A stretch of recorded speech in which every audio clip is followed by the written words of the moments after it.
सैयद सरदार अली मौला। अली अली अली अली अली अली अली अली का मददगार अली हैदर करार अली सैयद सरदार अली मौला।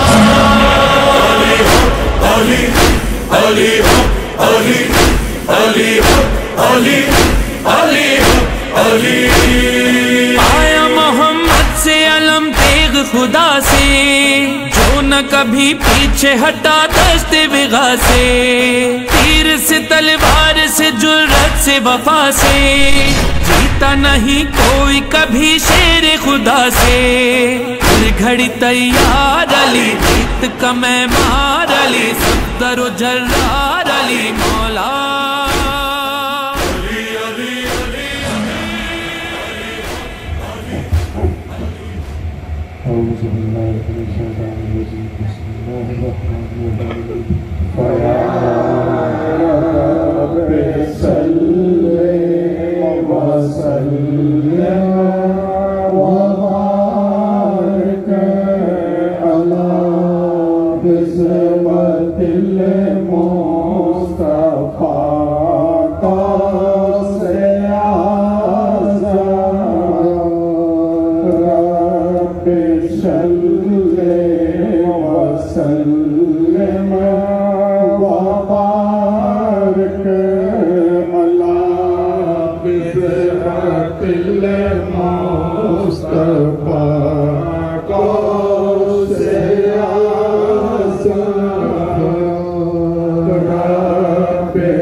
हसनैन के गमे गमे कौनैन भूला दे।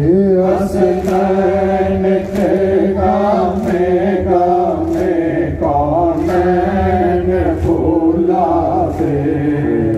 वलवाला ये हो बेअली जज्बात फादे। वलवाला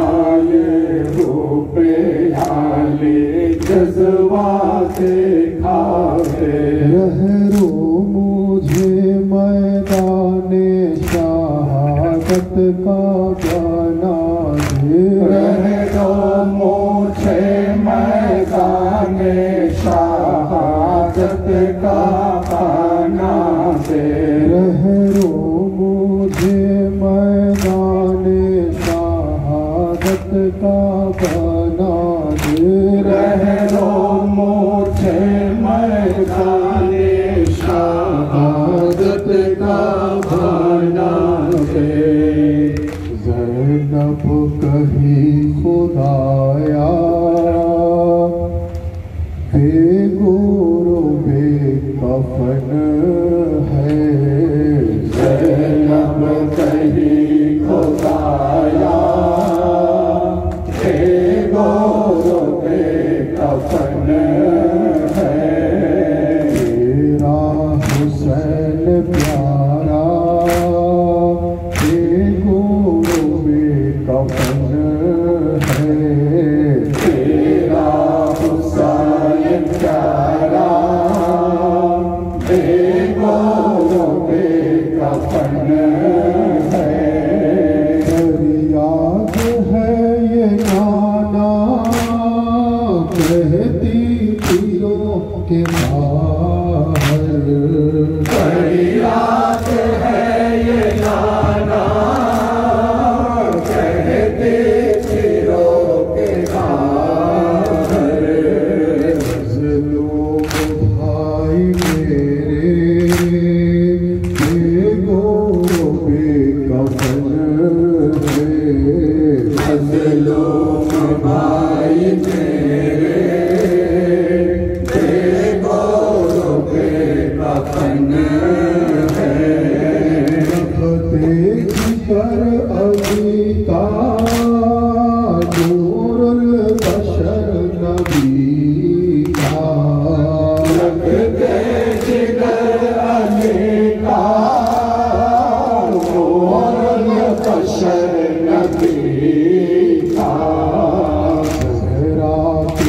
का टुकड़ा बेगोरों पे कफन है।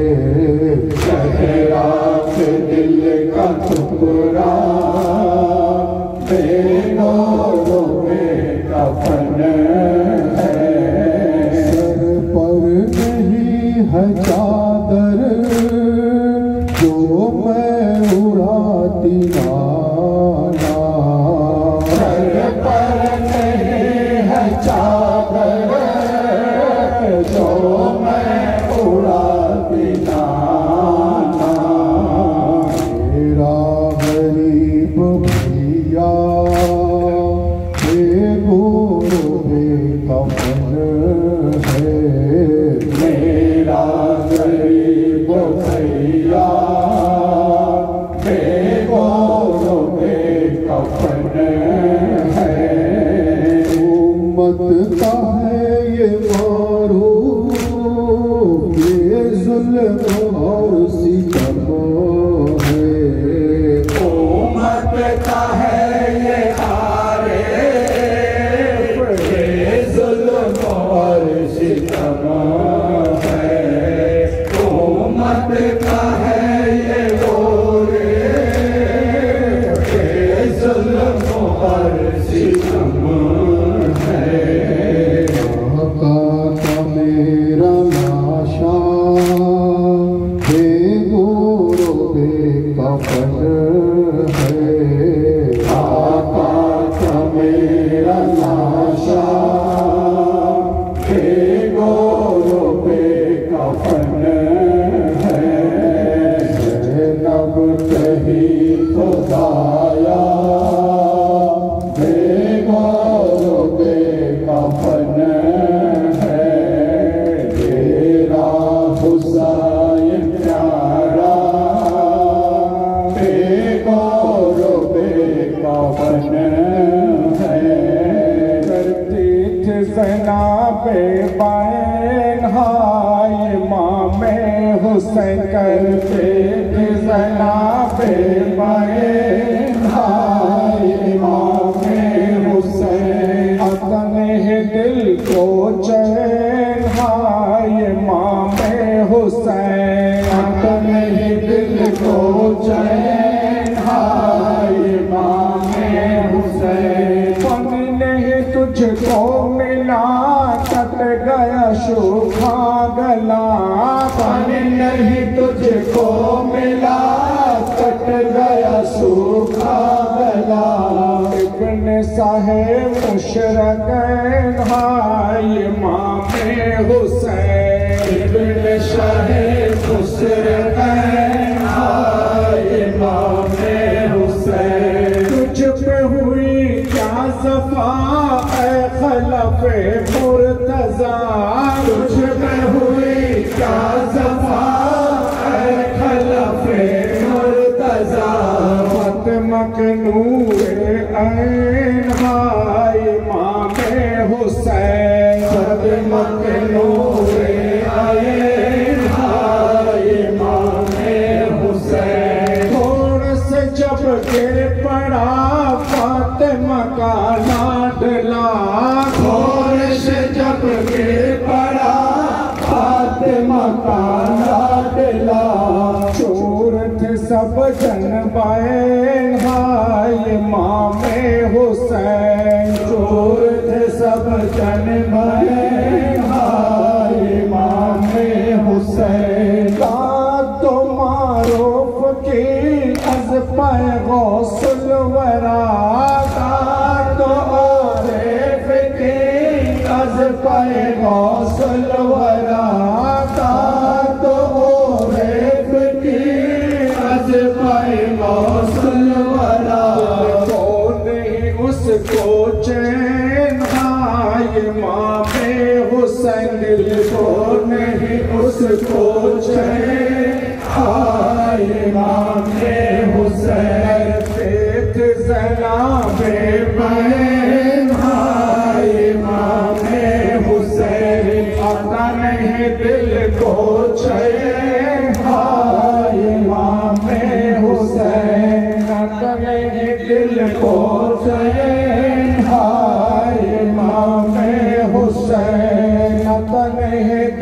को चैन हाय इमामे हुसैन। ऐसा है करबो भला ला इलाहा इल्लल्लाह।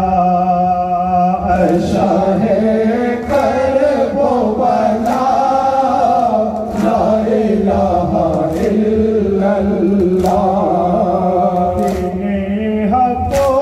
का जिंदा ला इलाहा इल्लल्लाह।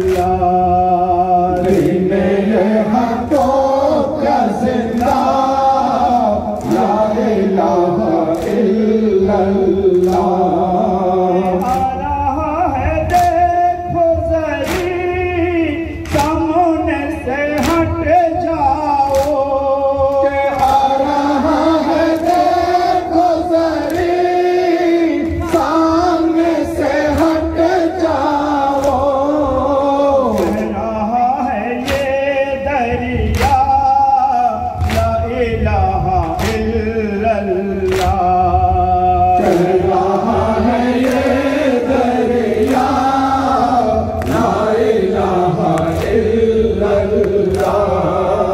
फातिमा जिनकी बात है वली अल्लाह। फातिमा जिनकी आप वली अल्लाह। जाना है रसूल अल्लाह ला इलाहा इल्लल्लाह। लाना है रसूल अल्लाह ला इलाहा इल्लल्लाह। देखिए कुर्बानी उम्मे पैगंबर का। देखिए कुर्बानी उम्मे पैगंबर का। गया बच्चा फेदा ला इलाहा इल्लल्लाह। हो गया बच्चा फेदा ला इलाहा इल्लल्लाह। ने कर दिया है कामिल सर कटा के सरवर ने। जिनको कर दिया है कामिल शरकता के सरवर ने। वाला बना है काबा ला इलाहा इल्लल्लाह। करबला बना है काबा ला इलाहा इल्लल्लाह। ऐसा है करबो बना ला इलाहा इल्लल्लाह। बिन ये हकों क्या जिंदा ला इलाहा इल्लल्लाह। बिन ये हकों क्या जिंदा ला इलाहा इल्लल्लाह। बिन ये हकों क्या जिंदा ला इलाहा इल्लल्लाह। हाज़रीन मजलिस, मुहिब्बाने रसूल सल्लल्लाहु अलैहि वसल्लम व आशिक़ अहले बैत अलैहिमुस्सलाम, आज़ादारे मज़लूम करबला, शहीद करबला और शहदाए करबला अलैहिमुस्सलातु वस्सलाम, उपस्थित पीर भाई और पीर बोनेरा, आज चंद्रपुर ग्रामे खानकाए कादरिया हुसैनियार शाखा संगठन अंजुमने कादरिया हुसैनिया तरफ থেকে বিগত বছরের ন্যায় পবিত্র জিকরে শাহাদাতে ইমাম হুসাইন আলাইহিস সালামের আয়োজন করা হয়েছে। এই अंजुमने कादरिया हुसैनिয়ার পীর ভাইরা অত্যন্ত মহব্বত ও আন্তরিকতার সঙ্গে এই জিকরে হুসাইনের আয়োজন করেছেন। আমরা যারা এখানে এসে উপস্থিত হয়েছি আমাদের আন্তরিকভাবে এই ফরিয়াদ করা দরকার যে রব্বুল আলামিন হুজুর রাসূলুল্লাহ সাল্লাল্লাহু আলাইহি ওয়া সাল্লাম ও ওনার আহলে বাইতের ওসিলায় এই জিকরে হুসাইনকে কবুল ফরমান বলুন আমিন। এবং একই সঙ্গে আমরা যে সমস্ত পীর ভাই ও পীর বোনেরা এখানে এসে উপস্থিত হয়েছি আমাদের হাজিরিকেও যেন কবুল ফরমান বলুন আমিন। হাজিরিনে মজলিস, খানকায়ে কাদেরিয়া হুসাইনিয়া শাখা সংগঠন আঞ্জুমানে কাদেরিয়া হুসাইনিয়া, বিভিন্ন জায়গায় আঞ্জুমানে কাদেরিয়া হুসাইনিয়া নামে আমাদের শাখা সংগঠন রয়েছে। যেখানে যত সংগঠন আছে প্রত্যেকটা সংগঠনের নাম একই, অ্যাড্রেস ওয়াইজ এলাকাগুলো ওয়াইজ সংগঠনগুলোকে চিহ্নিত করা হয়।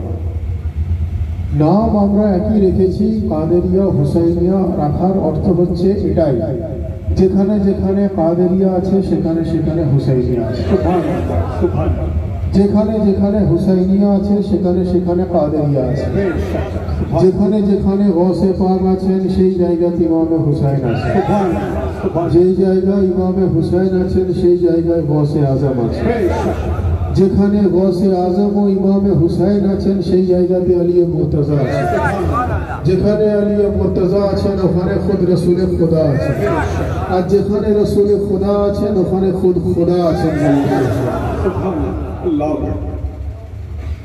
তো হাজিরিনে মজলিস, হুজুর গৌসে পাকের মধ্য দিয়ে আমরা আহলে বাইতের মুহাব্বতের স্বাদ উপলব্ধি করতে পারি। কিভাবে? কবি বলছেন, হুব্বে গৌসে পাক সে দিল বস্তগি पैदा करो, हुब्बे गौसे पाक से दिल बस्तगी पैदा करो, तुमको हज्जे उल्फते आले अबा मिल जाएगा। অর্থাৎ গৌসে পাকের মহব্বতে যদি কেউ পরিপূর্ণ হয়ে যায় তো সে तमाम আহলে বাইতের মহব্বতের স্বাদ উপলব্ধি করতে পারে। तमाम আহলে বাইতের মহব্বতের স্বাদ উপলব্ধি করার সংক্ষিপ্ত ফর্মুলা, সব থেকে শর্টেস্ট রাস্তা হলো হুজুর গৌসে পাকের প্রতি মহব্বত স্থাপন করা। যার জন্য আমাদের সিলসিলা কাদেরিয়া এবং সিলসিলা হুসাইনিয়া, এই সিলসিলা পাকের যারা আমরা মুরিদিতে দাখিল হয়েছি, আমাদের জানা দরকার যে গৌসে পাকের মাকাম তো আল্লাহু আকবার, ইমামে হুসাইনের মাকাম তো আল্লাহু আকবার, গৌসে পাকের সিলসিলায় দাখিল होने वाला মুরিদের কত বড় মাকাম। এই সিলসিলা পাকের দামান যারা ধরেছে সেই দামান পকড়নে वाला, দামান ধরার ব্যক্তি কত বড় জায়গা। একটা ছোট্ট ঘটনা বলি, কারণ গৌসে পাকের মধ্য দিয়ে আমরা ওনাদের পূর্বপুরুষ আহলে বাইতকে জানতে পারবো, পঞ্জাতনে পাককে জানতে পারবো। আবুল নাসির বলে এক ব্যক্তি গৌসে পাকের জামানার, উনিও বলা হচ্ছে একজন বুজুর্গানে দিন ছিলেন, কোথাও কোথাও বলা হচ্ছে উনিও আল্লাহর ওলি ছিলেন। আবুল নাসির উনি ঘোড়ায় নয়, উনি বাঘের পিঠে চড়ে সফর করতেন। উনি যেখানে যেতেন ওনার আপ্যায়নের জন্য খুব রাজকীয় ব্যবস্থা থাকতো, এবং উনি যে বাঘের পিঠে চড়ে যেতেন ওনার বাঘের খাবারের জন্য একটা বড় গরুর ব্যবস্থা রাখা হতো। যার বাড়িতে উনি সফরে যেতেন বাঘে চড়ে, বাঘের পিঠে চড়ে, সেখানে একটা বাঘের খাবারের জন্য সে একটা গরুর ব্যবস্থা করত। তো একবার সেই আবুল নাসিরকে কেউ বলছে যে আচ্ছা আপনি তো আল্লাহর ওলি, আপনি বিভিন্ন জায়গায় বাঘে চড়ে সফরে যান, আপনি একবার বাগদাদের অমুক জায়গায় একবার যান যেখানে গৌসে পাক আছেন, ওনার বারগাতে যে যায় তার খুব ভালো আপ্যায়ন হয় শুনেছি, আপনার খাবারের সঙ্গে সঙ্গে আপনার বাঘেরও খাবারের ব্যবস্থা হয়ে যাবে। তো যখন ডিসিশন হলো গৌসে পাকের বারগাতে আবুল নাসির যে পৌঁছাবে, তো হুজুর গৌসে পাক উনি ছিলেন আলিমুল গায়ব, অর্থাৎ গায়বের ইলম রাখতেন, বলুন সুবহানাল্লাহ। উনি ওনার আধ্যাত্মিক ক্ষমতার মধ্য দিয়ে আগে থেকেই জানতে পেরেছেন যে আবুল নাসির বলে কেউ একজন ওনার কাছে আসবে। উনি ওনার খাদেমকে বললেন যে তুমি একটা বাঘের খাবারের জন্য একটা গরুর ব্যবস্থা করো। তো ওনার খাদেম বলল হুজুর গরু কিসের জন্য? গৌসে পাক বললেন যে তোমাকে বলছি তুমি ব্যবস্থা করো। ইতিমধ্যে আবুল নাসেরের তরফ থেকে একটা খবর এলো যে গৌসে পাকের বারগাতে একটা লেটার এলো যে আপনার কাছে অমুক ব্যক্তি দেখা করতে আসে। গৌসে পাক বললেন আসতে বলো। যখন ওই বাঘের পিঠে চেপে আবুল নাসের ওখানে এসে পৌঁছানোর পরে যখন আবুল নাসের গৌসে পাকের সঙ্গে সাক্ষাতের জন্য ভিতরে যাবে, ইতিমধ্যে ওই গৌসে পাকের ওখানকার যিনি খাদেম ছিলেন, ওই খাদেম যথারীতি গরুর ব্যবস্থা রেখেছেন ওই বাঘের জন্য। সেই বাঘকে গরুটা প্রেজেন্ট করা হবে, তার সামনে পরিবেশন করা হবে, বাঘ গরুটাকে খাবে। তো যখন আবুল নাসের নেবে হুজুর গৌসে পাকের রুমের মধ্যে প্রবেশ করবে, ইতিমধ্যে হুজুর গৌসে পাকের খাদেম ওই গরুটা নিয়ে বাঘের কাছে যাওয়ার মুহূর্তেই গৌসে পাকের বারগাতে একটা কুকুর থাকতো, একটা কুকুর গৌসে পাকের বারগাতে থাকতো। সেই কুকুরটা এসে সেই বাঘের কাছে দাঁড়ালো, দাঁড়িয়ে ভাই পশুদেরও ভাষা হয়, মানুষের যেমন ভাষা হয় তেমন পশুদেরও ভাষা হয়। তো সেই কুকুর ভাবতে লাগলো বা সে তার ভাষার মধ্য দিয়ে এটা বোঝাতে লাগলো যে তুমি যত বড় ওলির শের হও না কেন, তুমি যত বড় ওলির শের হও না কেন, তুমি যেখানে এসেছো ইনি হলেন সরদারে আউলিয়া। সুতরাং তোমার যত বড়ই বাঘ খাবার শখ হোক, এই বারগাতে গৌসে পাকের কুকুর তোমাকে কিন্তু গৌসে পাকের গরুকে খেতে দেবে না। এরপরে সেই কুকুর কি করলো, বাঘের উপরে এমন ভাবে ঝাঁপিয়ে পড়লো, গৌসে পাকের বারগার একটা সামান্য কুকুর বাঘের উপরে এমন ভাবে ঝাঁপিয়ে পড়লো, মুহূর্তের মধ্যে সেই বাঘ টুকরো টুকরো হয়ে গেল, তাকে মাঝখান থেকে পুরো চিরে দিল, সেই বাঘ পুরো রক্তাক্ত হয়ে গেল। এই অবস্থা দেখে ওখানে আশপাশের মানুষ এসে তারা এটা ভাবতে লাগলো, তারা এটা বলতে লাগলো যে গৌসে পাকের মাকাম তো আল্লাহু আকবার। আবুল নাসের উনি গৌসে পাকের বারগাতে এসেছিলেন, উনি জানতেন না ইনি সরদারে আউলিয়া, ইনি तमाम আউলিয়ার সরদার। আশপাশের মানুষ বলতে লাগলো যে যদি গৌসে পাকের বারগার এই কুকুরের এত বড় মাকাম হয় তো তাহলে গৌসে আজমের কত বড় মাকাম, গৌসে আজমের যদি এত বড় মাকাম হয় তো উনার পূর্বপুরুষ হাসান হুসাইনের কত বড় মাকাম, হাসান হুসাইনের এত বড় মাকাম যদি হয় তো আলিয়া মুর্তজার কত বড় মাকাম, আলিয়া মুর্তজার যদি এত বড় মাকাম হয় তো মোহাম্মদ মুস্তাফার কত বড় মাকাম।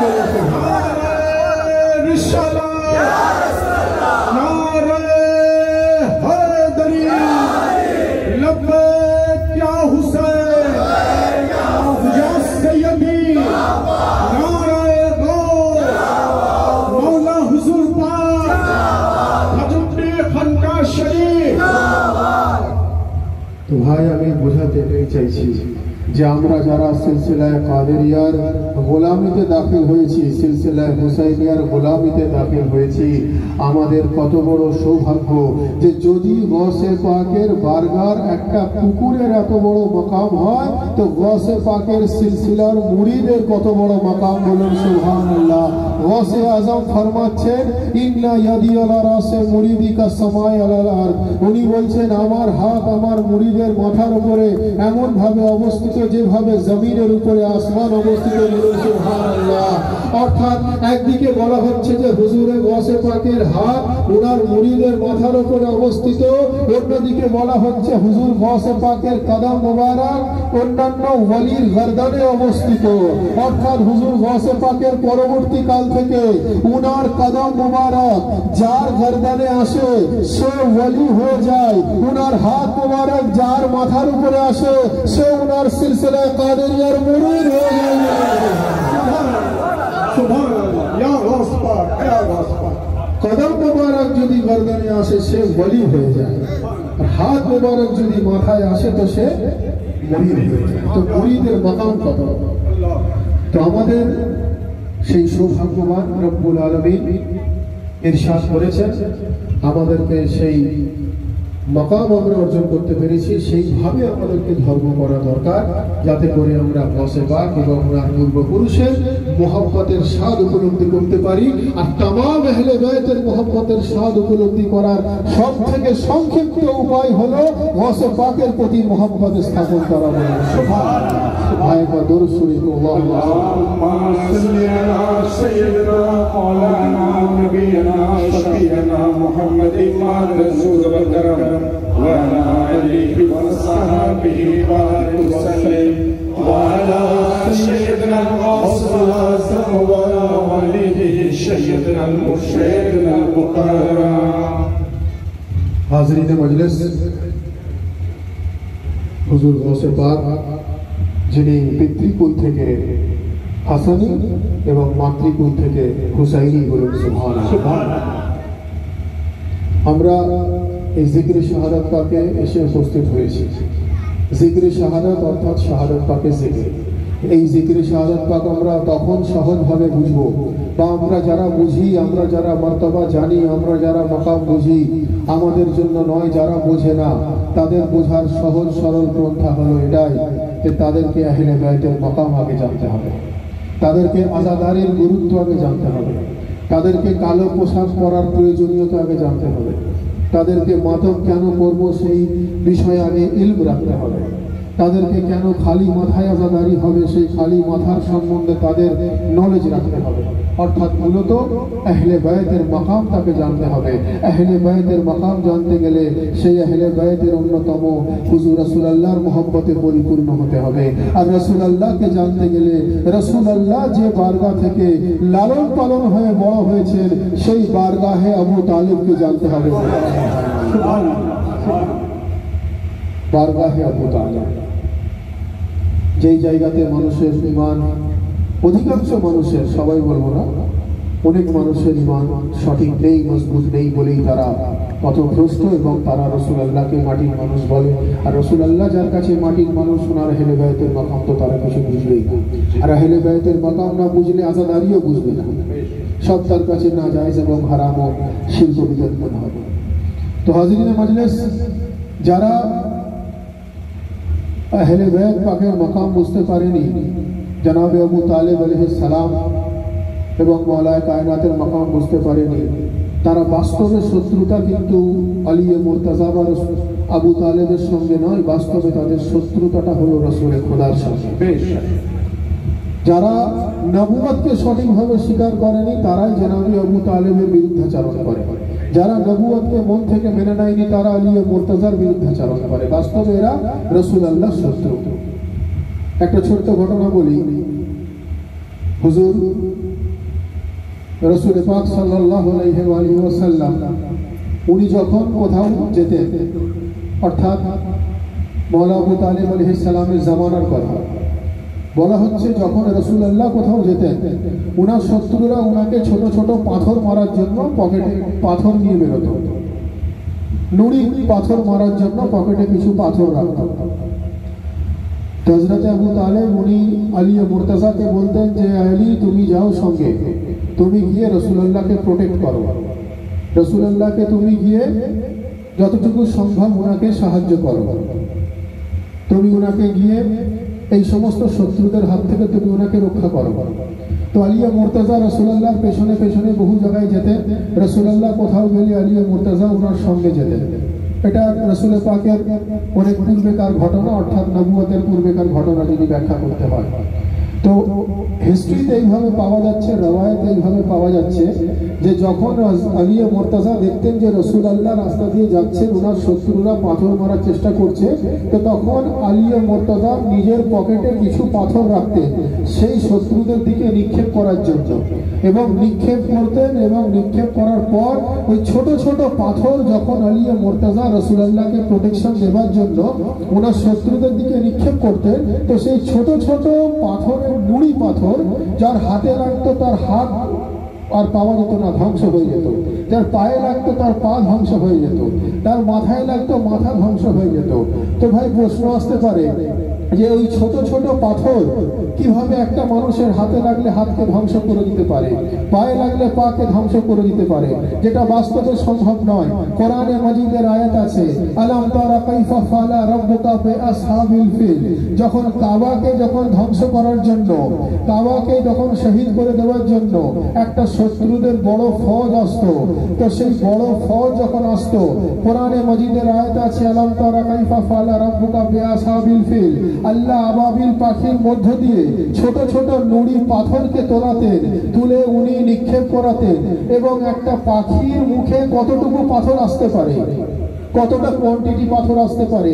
তো সেই পাখির মুখের পাথর বড় বড় হাতিকে মারতো, বড় বড় উটকে মারতো, ওরা ভ্যানিশ হয়ে যেত, ওরা কাবার প্রতি আর হামলা করতে পারতো না। তো বোঝা এটাই গেল যে আল্লাহ তাবারক ওয়া তাআলা নিজের ঘরকে, খানায়ে কাবাকে রক্ষা করার জন্য আবাবিল পাখিকে ব্যবহার করতেন। ছোট ছোট পাথর মেরে উনি খানায়ে কাবাকে রক্ষা করতেন। একইভাবে আল্লাহ নিজের হাবিবকে রক্ষা করার জন্য আলিয়ে মুর্তজাকে নিজের ওসিলা বানান এবং ছোট ছোট পাথরের মধ্য দিয়ে আলিয়ে মুর্তজা রাসূলুল্লাহ শত্রুদেরকে নিক্ষেপ করে মারতেন। এবং বলা হচ্ছে যে আবাবিল পাখি কাবাকে রক্ষা করেনি, আল্লাহ আবাবিল পাখির মধ্য দিয়ে নিজের ঘরকে রক্ষা করেছেন। একইভাবে আল্লাহ নিজের হাবিবকে আলিয়ে মুর্তজার মধ্য দিয়ে রক্ষা করেছেন।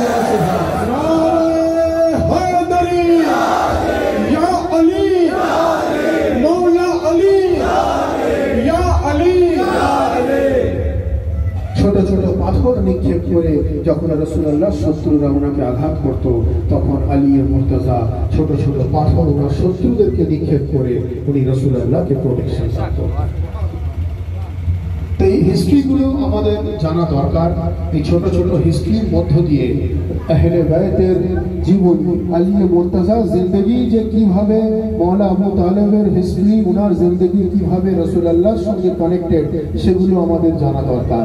সাধারণভাবে কি হয়, নরমালি ভাবে রাসূলুল্লাহর নবুয়তের পরবর্তী জিন্দেগি নিয়ে বেশিরভাগ মানুষ বয়ান করে, কিন্তু যদি রাসূলুল্লাহকে সঠিকভাবে জানতে হয় তো নবুয়তের পরের নয়, নবুয়তের আগের জিন্দেগি ওনার জানার দরকার আছে, তবেই আমরা ইসলামকে সঠিকভাবে জানতে পারবো। ভাই, এখানে একটা প্রশ্ন আসতে পারে, আর একটা বিষয় বলে বক্তব্য শেষ করবো। আলিয়ে মুর্তজা যদি ছোট ছোট পাথর নিক্ষেপ করে রাসূলুল্লাহর শত্রুদেরকে দমন করতেন, কোরআনে মাজিদের আয়াত আলাম তারা কাইফা ফাআলা রাব্বুকা বিআসহাবিল ফিল, আল্লাহ আবাবিল পাখির মধ্য দিয়ে পাথর নিক্ষেপ করে নিজের ঘরকে বাঁচিয়েছেন শত্রুদের হাত থেকে। একইভাবে আলিয়ে মুর্তজা পাথর নিক্ষেপ করে রাসূলুল্লাহকে শত্রুদের হাত থেকে প্রোটেকশন দিতেন। প্রশ্ন আসতে পারে, তো আলিয়ে মুর্তজা উনি ওনার শত্রুদেরকে দমন করার জন্য কেন উনি তরবার ধরলেন না? जिनार सामान्य पाथरे एत बड़ शत्रु दमन होते पारे तो उनी यदि उनार शत्रुदेरके चाइतेन मुहूर्तेर मध्य ध्वंस करे दिते पारतेन। যখনই মাওলায়ে কায়নাতের বিরুদ্ধে কেউ দাঁড়াতো তো মাওলায়ে কায়নাত তাকে শেষ করে দিতে পারতেন। তাহলে উনাকে মসজিদে কুফাতে আঘাতপ্রাপ্ত হওয়ার দরকার কি? তাহলে উনাকে তরবারের আঘাত খাওয়ার দরকার কি? কিসের জন্য ইবনে মুলজিম উনার গর্দনে আঘাত করলো? প্রশ্ন আসতে পারে। তো ভাই, এই প্রশ্ন আসার আগে আমাদেরকে এটা জানার দরকার যে নমরুদ কে ছিল, সাদ্দাত কে ছিল, ফেরাউন কে ছিল, এরা কারা ছিল বলুন? এরা সবাই খোদার দাবিদার ছিল। এরা নিজেকে খোদার দাবিদার ছিল। নমরুদ নিজেকে খোদা বলে ঘোষণা করত, সাদ্দাত নিজেকে খোদা বলে ঘোষণা করত। এরা সবাই খোদার দাবিদার ছিল। তো বলা হচ্ছে এটাই, নমরুদ সাদ্দাত এরা যখন নিজেরা সবাই খোদার দাবিদার ছিল তো পরওয়ারদিগারে আলম যিনি সর্বশক্তিমান উনি তাদেরকে হাওয়া যোগাতেন, তারা অক্সিজেন নিত। উনি তাদেরকে চটি দিতেন, তারা দেখত। উনি তাদেরকে চলাতেন, তারা চলত। উনি তাদেরকে খাবার দিতেন, তারা খেত। উনি তাদেরকে নিঃশ্বাস দিতেন, তবে তারা নিঃশ্বাস নিয়ে বেঁচে থাকতো। উনি তাদেরকে কথা বলার ক্ষমতা দিতেন, তবে তারা কথা বলতো। অথচ আল্লাহর এহসান পাওয়ার পরে তারা আল্লাহ হবার দাবিদার হলো। আমরা সাধারণ মানুষ, আমরা পরওয়ারদিগারের কাছে ফরিয়াদ করছি, এই পরওয়ারদিগারে আলম আপনার অসীম ক্ষমতাবান হওয়া সত্ত্বেও আজকে আপনি সমস্ত কিছু সাপ্লাই দিচ্ছেন। নমরুদ, সাদ্দাত, ফেরাউন এরা সব খোদার দাবিদার। আপনি এত ক্ষমতাবান হওয়া সত্ত্বেও আপনি কেন এদেরকে ধ্বংস করে দিচ্ছেন না? রব্বুল আলামিন বললেন, তুমি জানো না? আওয়াজে কুদরত হলো, আওয়াজে কুদরত হলো। রব্বুল আলামিন বললেন, তুমি জানো না আমি হলাম কায়নাতের রব? বলুন সুবহানাল্লাহ। রব্বুল আলামিন বলছেন, আমি হলাম পরওয়ারদিগারে কায়নাত, আমি আমার শত্রুকে চাইলে মুহূর্তের মধ্যে শেষ করে দিতে পারি, আমি আমার শত্রুকে চাইলে মুহূর্তের মধ্যে ধ্বংস করে দিতে পারি। আমি পরওয়ারদিগারে কায়নাত, আমি কায়নাতের পরওয়ারদিগার। আমি ক্ষমতা রাখলেও আমি শত্রুকে মুহূর্তের মধ্যে ধ্বংস করি না, তাকে আমি বাঁচিয়ে রেখে আমি উদাহরণ তৈরি করি। আমরা পরওয়ারদিগারের কাছে বললাম, রব্বুল আলামিন শুকর আলহামদুলিল্লাহ, আপনি সমস্ত সমস্যার সমাধান করে দিলেন, আপনি আপনার শত্রুকে বাঁচিয়ে রেখেছেন। আলিয়া মুর্তজা ওনার শত্রুকে বাঁচিয়ে রেখেছেন, তার কারণ আপনি হলেন পরওয়ারদিগারে কায়নাত। আলিয়া মুর্তজা নিজের শত্রুকে বাঁচিয়ে রেখেছেন, আলিয়া মুর্তজা হলেন মুশকিল কুশায় কায়নাতের।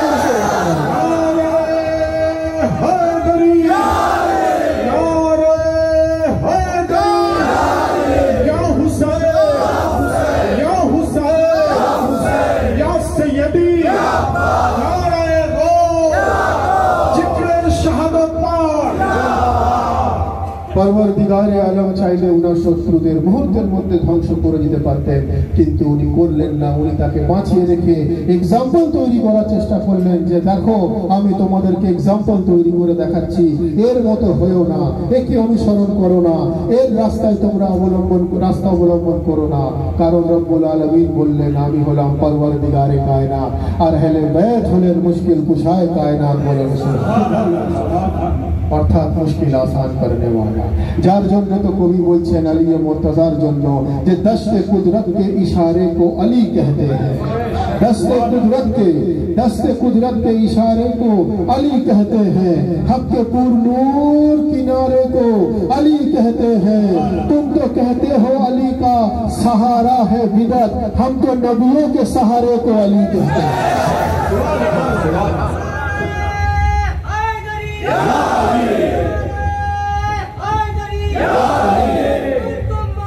अली अली अली अली सबका मौला अली अली मुझसे पुकारा अली अली मुझसे बढ़कर अली अली वो तो किनारा अली अली वो तो सहारा अली अली सबकी मौला अली अली। दस्ते कुदरत के इशारे को अली कहते हैं, हक के पुरनूर किनारे को अली कहते हैं। तुम तो कहते हो कि अली का सहारा है बिदत, हम तो नबियों के सहारे को अली कहते हैं। हाज़िरीन मजलिस, আমরা সত্যি অত্যন্ত সৌভাগ্যবান যে আমরা নবী ও আলে নবীর গোলামিতে দাখিল হতে পেরেছি। আমরা সিলসিলায়ে কাদেরিয়া ও সিলসিলায়ে হুসাইনিয়া গোলামিতে দাখিল হতে পেরেছি। আমরা মাকামে আহলে বাইত যত বেশি করে জানতে পারবো, আজমতে মুহাম্মদে মুস্তাফা ও আওলাদে মুস্তাফা যত বেশি করে জানতে পারবো, তখন আমরা এই আজাদারির আরো গভীরে গিয়ে পৌঁছাতে পারবো। তবেই তো ইমামে হুসাইনকে ইয়াদ করে আমরা আজাদারির স্বাদ উপলব্ধি করতে পারবো। কেন ইমামে হুসাইনের শাহাদাত হলো, কিসের জন্য শাহাদাত হলো, তার পাশে মঞ্জর কি আছে, তার ব্যাকগ্রাউন্ড কি আছে, তার মকসদ কি রয়েছে, তার ওয়াকিয়া কি রয়েছে, সমস্ত কিছু জানতে পারবো। তবেই তার ফাজাইল কি আছে, তবেই তার মাসাইল কি আছে আমরা জানতে পারবো, না হলে আমরা আজাদারি বুঝতে পারবো না। আমরা যারা এই পবিত্র মাহফিল পাকে এসে উপস্থিত হয়েছি, আমাদের আন্তরিকভাবে এই ফরিয়াদ করা দরকার যে রব্বুল আলামিন হুজুর রাসূলুল্লাহ সাল্লাল্লাহু আলাইহি ওয়া আলিহি ওয়াসাল্লাম ওনার আহলে বাইতের ওসিলায় জিকির হুসাইনকে যেন কবুল ফরমান বলুন আমিন। আমাদের প্রত্যেকের হাজিরিও যেন কবুল ফরমান বলুন আমিন। আমরা যারা এখানে এসে উপস্থিত হয়েছি, আমাদের আন্তরিকভাবে ফরিয়াদ করা দরকার রব্বুল আলামিন আমাদেরকে যেন কোরআন ও সহিহ হাদিস অনুযায়ী চলার তৌফিক দান করেন বলুন আমিন। আমাদেরকে নবী ও আলে নবীর দেখানো পথ অনুযায়ী চলার তৌফিক দান করেন বলুন আমিন। আমরা যেন কোরআনে মাজিদের হুকুম অনুযায়ী আমরা যেন নামাজ, রোজা, হজ ও যাকাতের সঙ্গে সঙ্গে রাসূলুল্লাহর মুহাব্বত, আহলে বাইতের মুহাব্বত, আউলিয়া আল্লাহর মুহাব্বত, গৌসে পাকের মুহাব্বত অন্তরে নিয়ে, বুজুর্গানে দ্বীনের মুহাব্বত অন্তরে নিয়ে আমরা যেন ইসলামের সমস্ত ফরজ ইবাদতগুলো সঠিকভাবে পালন করতে পারি বলুন আমিন। আমরা যেন সিরাতুল মুস্তাকিমে চলতে পারি, এর জন্য রব্বুল আলামিন যেন আমাদের তৌফিক দান করেন বলুন আমিন। বহু মানুষ বহু সমস্যায় জর্জরিত, কারণ শারীরিক, কারণ মানসিক, কারণ অর্থনৈতিক, কারণ পারিবারিক, কারণ ব্যবসায়িক। রব্বুল আলামিনের কাছে ফরিয়াদ করা দরকার, রব্বুল আলামিন নবী ও আলে নবীর ওসিলায় আমাদের প্রত্যেককে আমাদেরকে সমস্ত পরেশানি থেকে মুক্তি দান করেন, বলুন আমিন। মূলত মুশকিল কুশার অবস্থায় আমাদেরকে হার বালা ও মুসিবত থেকে যেন महफूज রাখেন, বলুন আমিন। আমরা যারা এখানে উপস্থিত হয়েছি সকলে মিলে আজকের महफिलेर कबूलियत ও আমাদের हाजिर कबूलियतेर जन्य दोनों हाथ बुलंद करके पूरी कलेजे के ताकत के साथ नारे तकबीर, नारे रिसालत, नारे हैदरी, नारे हुसैन, नारे अब्बास, नारे गौस, नारे हैदरी, हैदरी, हैदरी, हैदरी, हैदरी, हैदरी।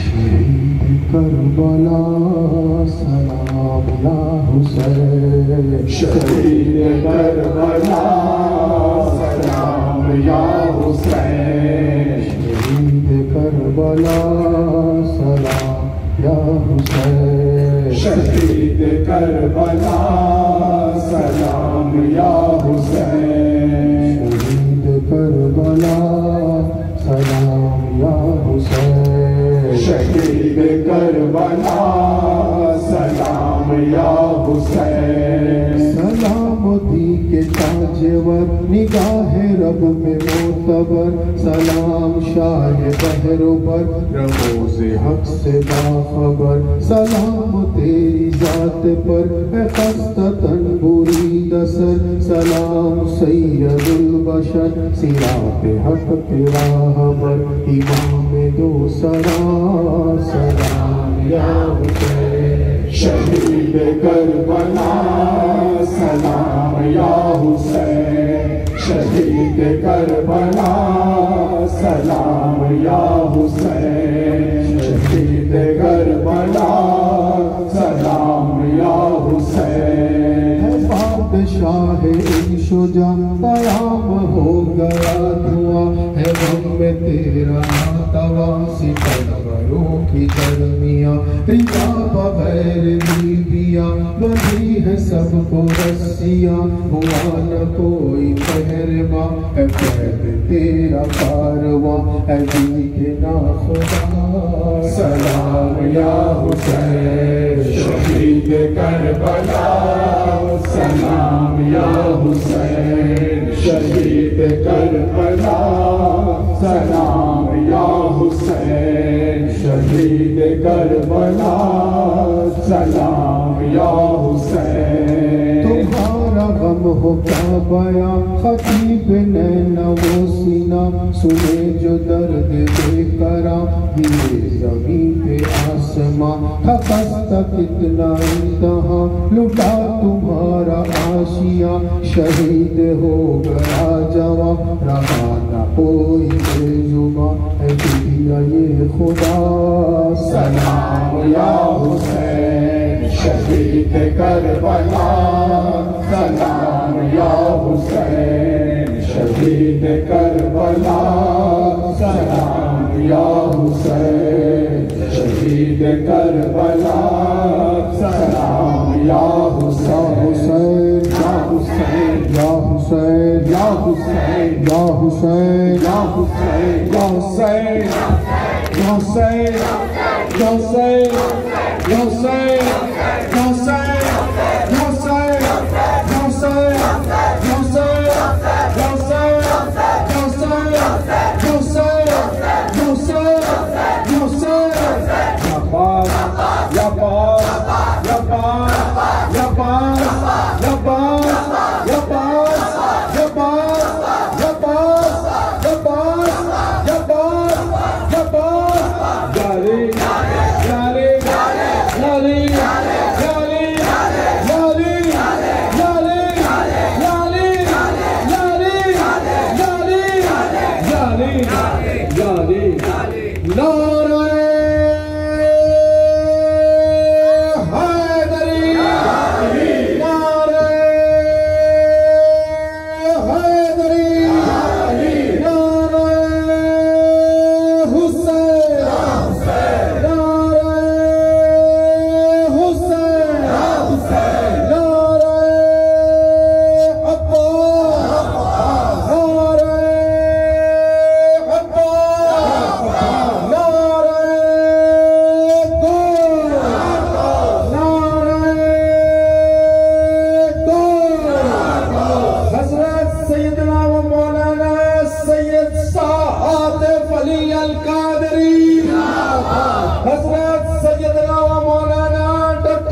सल्लल्लाहु अलैहि वसल्लम। या शेख